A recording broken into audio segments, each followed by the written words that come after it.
Hello everyone and welcome to this panel discussion brought to you by Someone's Daughter, by The View and by Photo London. We're speaking in the early days of September 2021 and the Someone's Daughter exhibition has just launched at Photo London. It's an amazing art and activism project which combines portraits of women who've been through the criminal justice system with women who are interested in it as activists, as artists, leaders, and as people who just want to raise consciousness about all of the issues surrounding the criminal justice system and potential reform of it. Sitters have been combined with an incredible array of international grade artists and photographers. And so we've been having conversations about how exactly the photographer and the sitter communicate with each other and combine together to create an image. I'm welcoming you today to this session. We have 90 minutes blocked out, but in fact, it'll be around a half hour, 40-minute discussion. The 90 minutes is just to soak up everybody's Zoom fatigue. And then we will clean this up at our end and spit it back out onto the internet so that anyone who wasn't able to come down to Photo London can log on at any point and see what we were talking about and see what the prevailing issues are. We're talking about whether art can change the world, creativity, equality, and justice. And we have Claire Barstowe, artist, writer, and survivor. We have Jen Reid, activist, Black Lives Matter, you name it, she is front and center in fighting for a better world. You might remember her from yesterday's very illuminating discussion. We have Sue Ecclestone, art historian and curator, and we have Andy West, author and teacher of philosophy in prison with a huge amount of experience within the system itself, inside the gates and outside the gates, as we often say. Welcome, everyone. Claire Barstowe, if we have you with us, I want to bring you in first of all. How important is it to combine activism with art? Does it bring people to issues that they usually would avoid? Yes, absolutely. You know, I found that I was able, through my art, through my writing, through my painting, through my plays, and also by giving other women a forum through I set up a lot of different prison magazines. I was able to raise topics and issues that really mattered and that really could make a difference, and that did sometimes change things and how people thought and how people perceive things, and it really gave women a voice, and that was, to me, was key in trying to bring around about change, because with activism and art together you can really engage people, and maybe people that aren't always that active in other ways, but they can learn, they can see it through your eyes, and they can learn a lot, and they can really sometimes change their opinion and viewpoint or engage with something that they wouldn't necessarily have done so. So for me, it's been absolutely vital as a way of trying to reform, or work towards the reform of the criminal justice system and other issues that could be related to that as well. Andy West, let me bring you in here. It seems to me that Claire Barstowe is really talking about empathy and fostering an understanding of how other people go through the world and experience it. What has been your experience of working within the system itself? What are you hearing from the people that you work with directly? What do they need? That's such a great question. I can think to one class I run in particular in terms of what it says about empathy and what art can offer in that regard. We had done, so I was in a men's prison on this occasion. There's a famous picture by Caravaggio called David with the Head of Goliath. And it's a painting that Caravaggio painted while he was actually wanted in Rome for murder. And he was on the run, and he painted this image of David holding Goliath's head, the boy having slain the giants and decapitating him and holding his head. And it's an interesting image for all sorts of reasons. One is that it's a self-portrait of Caravaggio. He's painted himself, both as David and Goliath. He's painted himself as cutting off his own head. And the second reason it's so interesting, especially for today's panel, is he then sent that painting to Rome as a plea for clemency. He sent it as a pardon, so as an attempt to get a pardon. So it's really the meeting of justice and art right there in that painting. And I told the men in my class about this story, and I said, well, imagine that you were in Rome and you were the Minister for Justice and you just received this painting. What would you say? Would you give him his pardon or not? And I had a very talented artist in the class, you know, wonderful draftsman, wonderful at portraits, still lives, had drawn some amazing things, even through sort of 23-hour bang up in his cell, just had this amazing eye. And he said, no, I wouldn't give Caravaggio his pardon. And some of the other people were perplexed about this. And they said, why not? You know, I mean, you draw all the time, you paint, why not? And he said, well, the reason I do that is to be someone else. And I thought that was really powerful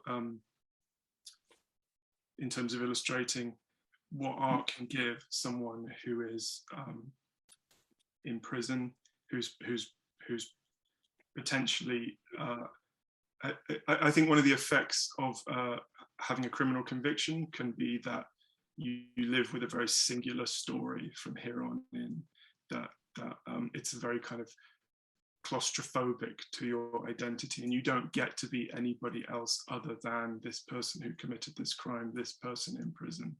And the art for this individual allowed for to put out a much richer version of who they are to the world, and a much truer version in some ways. I just want to bring in Jen Reid here off the back of that issue of single stories and having your identity broken down into just one narrative and just one label. Jen, we were speaking yesterday actually, and I wanted to carry this on about the issue of everyone's calling themselves an activist these days, and how you feel about that label, because it seems as if you can't be an influencer, a 20-year-old influencer, without also sort of being an activist about something or other. Is the label reductive? You know, for me, it's not a tick boxing exercise. It's making, you have to make a change. You have to kind of step up to the plate. You know, like I said yesterday, for me, it's actually the penny dropping and realizing that I am an activist, and I always have been.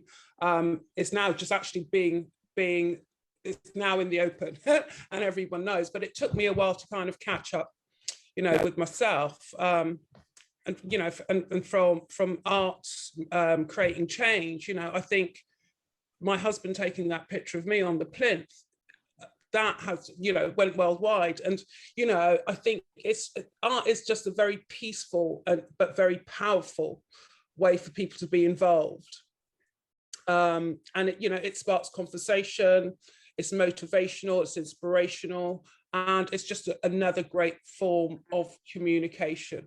And it, you know, and there's no language barrier there. I want to bring in Sue Ecclestone. Sue, you're an art historian and a curator, but you're also the founder of a painting prize. I'm assuming that you wouldn't have founded that prize unless you truly believed that art could change the world or change the status quo in some way. Could you say a little bit more about that? Yeah, absolutely. Yes, that's a form of activism, I suppose. Yeah, the prize was formed actually because I was curating an exhibition in London, and a gentleman came in one afternoon. He looked at the paintings and he said, oh, there are no paintings in here by women. And he said, why is that? And before I could answer him, he simply went, well, of course, there are not many women artists. And it occurred to me that I was perpetuating, at that point, that I was perpetuating a real unevenness, a real gender disquality, if you like, in the art world. 29% is about the average when you look at exhibitions across the world. So when you look at the places like the National Gallery, big American galleries, big Australian galleries, if you're lucky, 29% will be women artists, but actually more often than not that much. So I was actually quite shocked with myself that I had perhaps not been championing women artists, and I felt this was the time to do something about it. So along with House at Hampstead, where I was at the time, we developed the prize, and we thought, let's just have a prize that's just for women and have exhibitions and make sure that actually we do something about that gender disquality. And we got men involved. We were not excluding men. Men were involved. They were sponsoring, they are sponsoring, they are helping. So it's not that we're trying to make this a sort of women exclusive zone, but we are actually literally championing women to try to even up. And we've been challenged about it. And I've been asked, why are you not doing a men's prize? And I said, you could do one. And that's been my answer to that. Have you noticed, staying with you, Sue, just for a moment, that this kind of, let's call it soft activism, it's just sort of trying to change the world a little bit. Does it have a knock-on positive effect? You encounter resistance in the first year, perhaps, but in subsequent years, perhaps other people are taking your cue, being inspired by you. Yeah, absolutely. And I think that the very fact that it is a women's only art prize and it does meet some resistance does mean that it opens up a conversation, which is really good. People do start to talk about why is it only a women only competition. So that's good. That sparks debate. But also, I think that, funnily enough, I was just saying to these guys when we came on, that this year I particularly noticed that the type of art that we were actually getting through into the competition had changed. I put that down to lockdown, perhaps heightened emotions, people are actually more in touch with themselves. But I also think that because it's a women-only space, that somehow women feel more comfortable putting art into the competition that they might otherwise not put into a competition that was open to the whole public. Say, for example, the Mall galleries, to name a few, they have lots of competitions. They, it's male, female, all manner of works, but you never see anything very contentious. It's mostly very traditional work. And this year we had work that was dealing with the menopause, trans issues, lockdown, mental health. So I think it also allows for that situation too. You mentioned the pandemic, and this is something which we absolutely can't avoid. Claire Barstowe, you spoke about how important it has been creating, writing, producing work for your development as a person, but also just publicly as an artist, as an activist, a writer. What's it been like creating during the last 18 months? Has it been more difficult? Have you been focusing on certain issues more than others? Yes, well, I found that obviously the circumstance of the pandemic has informed some of my writing, and obviously it's sometimes difficult as well. Often I'd end up working with a group of people, and at the end of the day, a lot of the work I've had to do has been on via Zoom, which can be a challenge, but at the same time, it can also be more inclusive in the sense that anybody from around the country can access it. But I've found there's been a lot of support from people we've all had to come together and try and produce work, whether it's short films, animation, art, writing, whatever, in the most trying of circumstances, with very little of the outside stimulus, but at the same time going into an inner journey within ourselves. And sometimes that's produced some of the most creative stuff, and a lot of people have managed to get found different ways of producing work. I think we've all found different ways of working and adapting, and I think some of the pieces that have come out of it as a result have been really strong and really powerful. And you can really, some of it's focused on some of the losses that people have experienced, but it's also been about encouragement and hope, and the fact there's been so much support amongst fellow artists. It's been quite incredible in that sense, and I suppose people are developing more online stuff where we can maybe, you know, that can then now go into work that, you know, can be exhibited to a wider audience.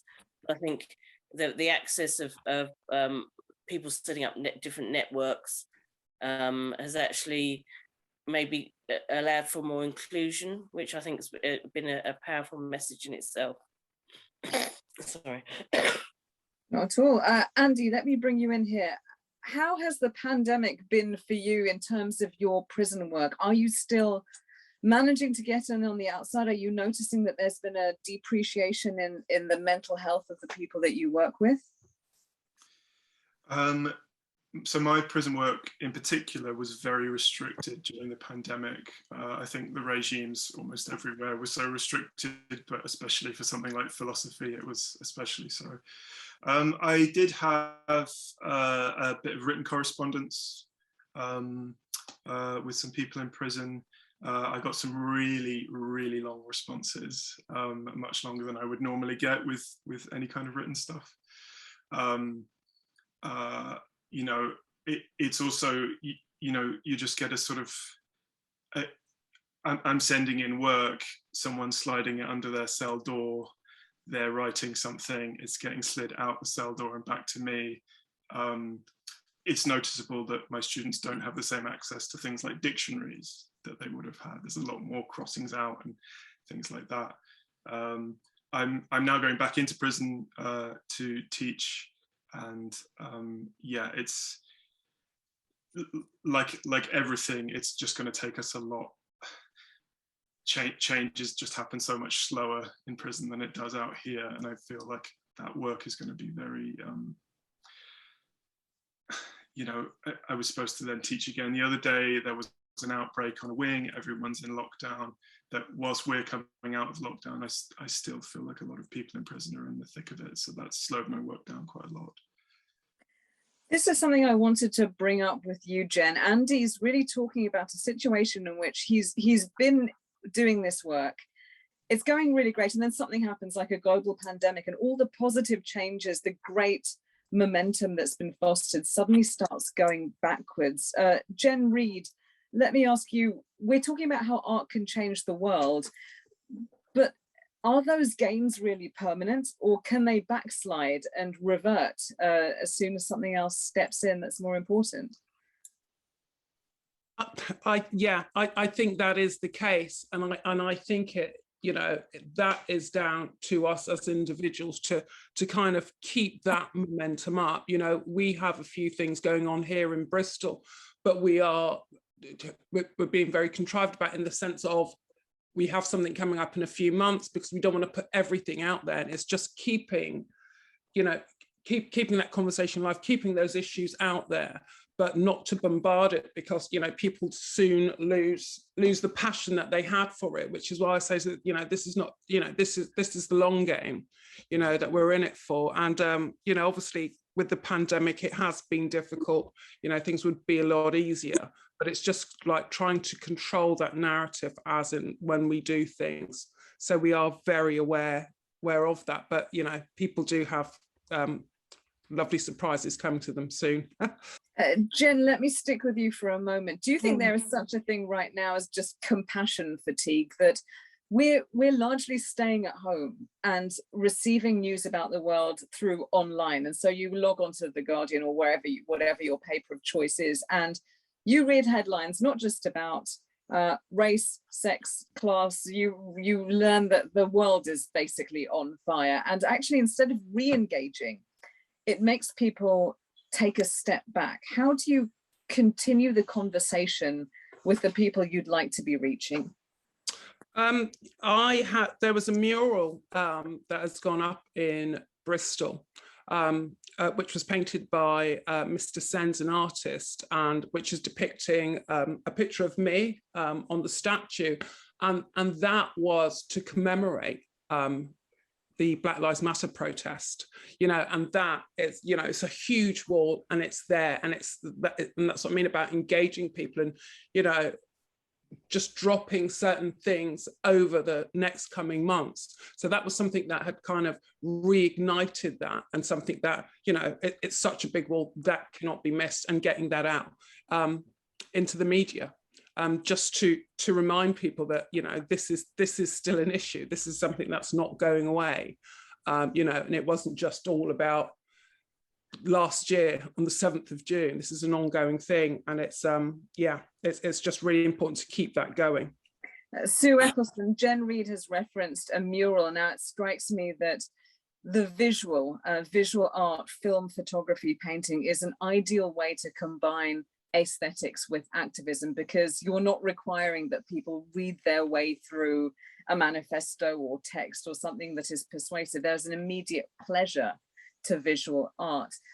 How do you see yourself at this stage? You're coming from an art history and curating background, but now you're in this other space where you're having to answer questions about, why do you have this prize? Why are you doing this? Don't you just want to say, well, look, just enjoy the work, look at it and enjoy it? Yeah, absolutely. I mean, of course, that's what we hope people will do when they come and see the work. But yeah, I mean, I think it's like I said, it's very important that they ask the question about why we're doing what we're doing.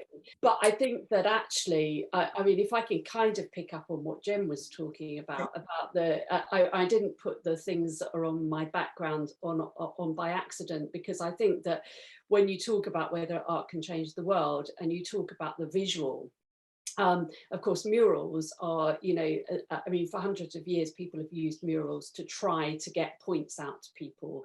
I mean, there are just a few very deliberate artistic things just up behind me here. And one of the things that was actually very important in helping to change the abortion law in Ireland was the one of Savita, who people can look up the story, but I mean, basically she was clinically in need of a termination, but was refused a termination in Ireland and subsequently died of sepsis. When they were having the vote, her mural was really important. It went up by the street artist Archers, and people just went to it. It suddenly, it really, they started putting stickers, laying flowers.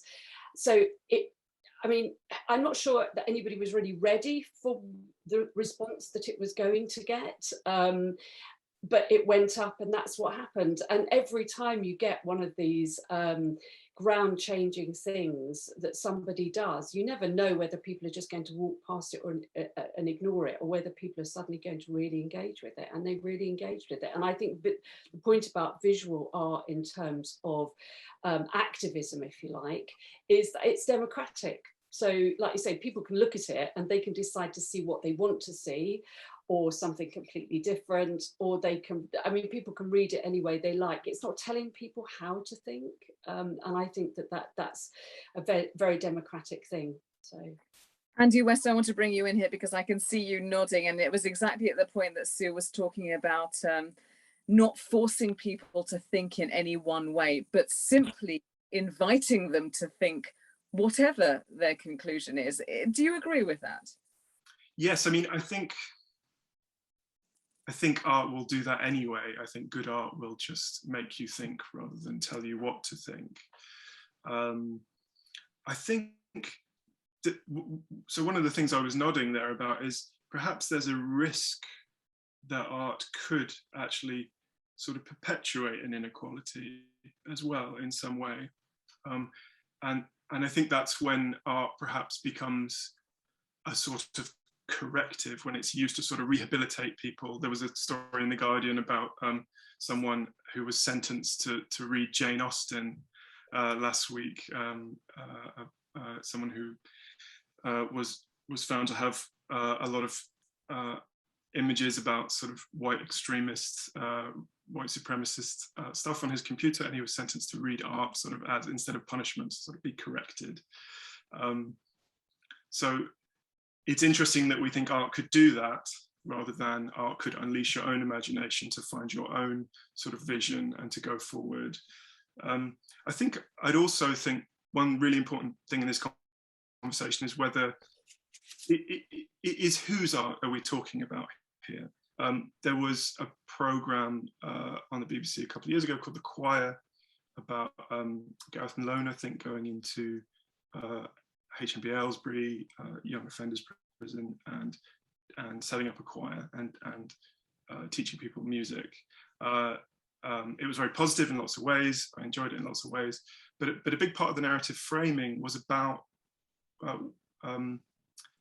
music, types of music and culture with a capital C, and culture which actually already exists within the prison, and how much are we, I think as teachers we have to be careful about how much we're sort of bulldozing a pre-existing culture. So in that case, the documentary was saying that, you know, there's so much drill music in this prison. This is a real problem. All these kids are listening to drill, and the choir was much more sort of pop, kind of bluesy, a tiny bit of rap involved. But the fact is that there was already a kind of music there, and there's a kind of music that could be appealed to, that art is sort of often already existing. And perhaps when we're sort of bringing art into prisons, we have to be careful that we're not actually imposing another sort of, that we're not alienating people from their own sort of art practices anyway. Let me throw that exact right point over to Claire Barstowe, because Claire, when you were talking to me right at the top about the kinds of creativity you've been engaged in throughout your years, but also just in the last 18 months, I was astonished by just what the variety of it was. Different kinds of writing, different kinds of imagining stories. Who is it for? Is it coming out of yourself? Is it to make a statement about yourself? Is it self-expression? Is it a form of communication? How do you see yourself as an artist? Yes, obviously to some extent it's a form of expression. You know, being able to communicate to people, you know, how I see different situations, how I feel about things, my emotions coming out through my writing and my art and my plays and all the other drama, all the other stuff that I do. But it's also trying to put a voice as well to,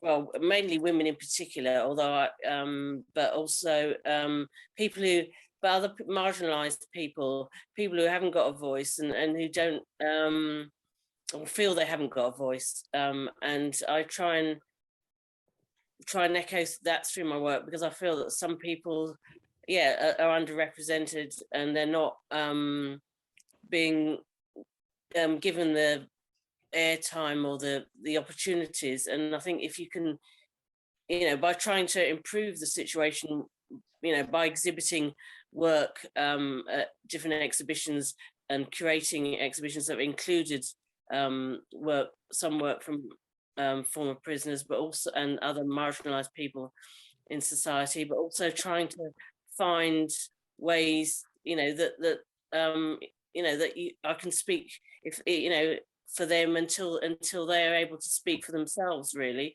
and if they're not, you know, so at least some of what they're saying gets heard, and if they're not able at this time, but maybe in the future, to speak out about things, then maybe if people or see my work, they can at least get an idea of what it's like for some of these people in particular, and how people's experience. I mean, prison is very much a closed world, and if some of the women there don't get a chance to get their voice out, which, I mean, obviously the View and the Inside Time and also some of the books and stuff that I've been involved with, they're beginning to start getting women's voices out and some and men's voices out. But this, and you know, until that happens, at least I can then try and echo, you know, to some extent what they're saying, and try and include it in my work, so at least some of their viewpoints are coming across. Jen Reid, you were at Photo London yesterday on the VIP preview day. So you have finally seen the Someone's Daughter portraits in situ. How did it feel to see all of those images next to each other along with the text? And were you able to glean any sense of the impact those images were having? Did you happen to watch other people as they were moving through that space, reacting to the images? Yeah, no, it was just really powerful, and just looking at the images of women and looking in, you know, the lady that was on the panel yesterday, and just looking into her eyes and seeing her as a person, you know, and she told us a lovely story yesterday of you know, of now having a voice, you know, that inner strength that she has always had has come out. And yeah, people were, yeah, they really took it in. It was great. And, you know, people bought magazines. Yeah, it was just really, really powerful, really powerful.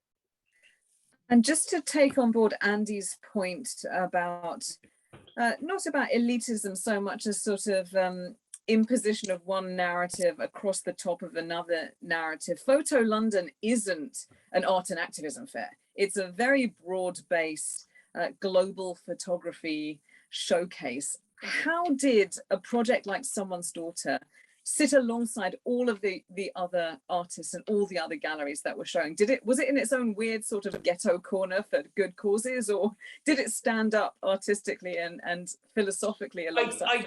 I definitely think it did. And I think, you know, it is that shock factor, which is then intrigues people more, which is great. You know, there are other spaces there that were just as small.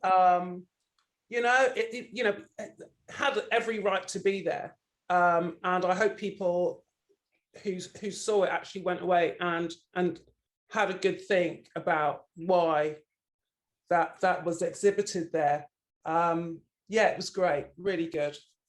Sue Ecclestone, I really liked Jen's phrase, having the right to be there. Maybe just taking up space and showing one's face is changing the game, even without having to say anything.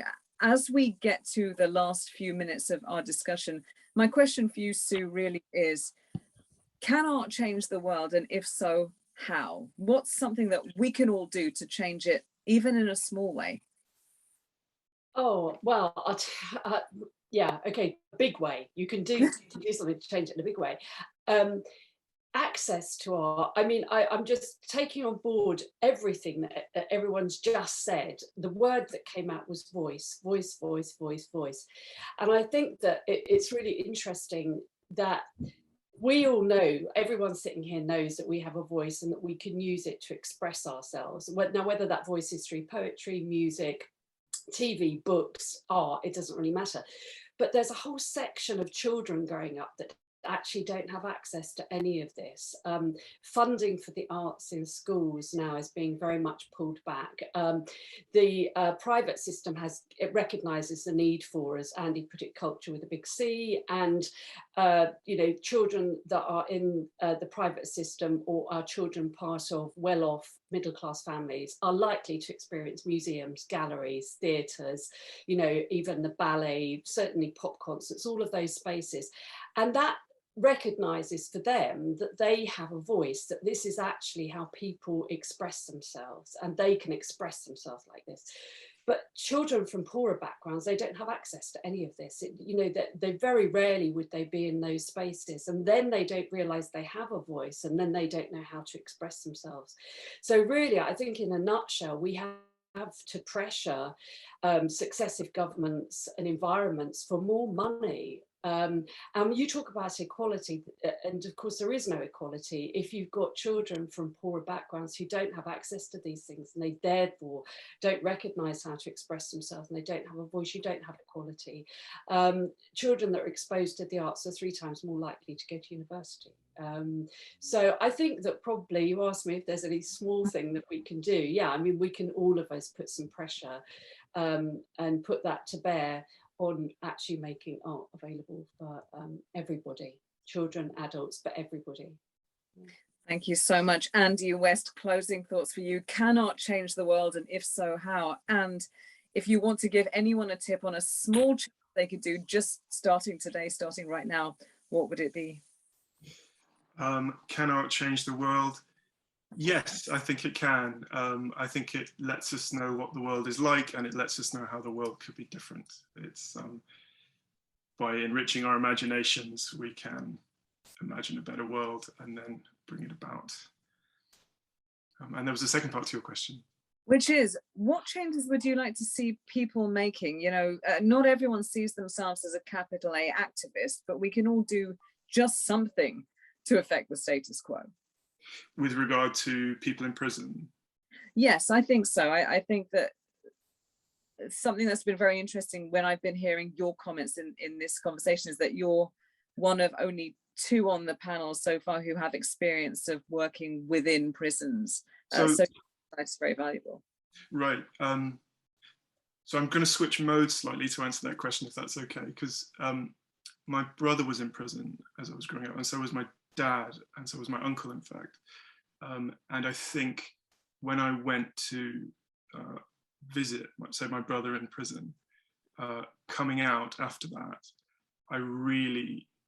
it was really painful how little people knew about that world. So what I would want people to do is just engage with this.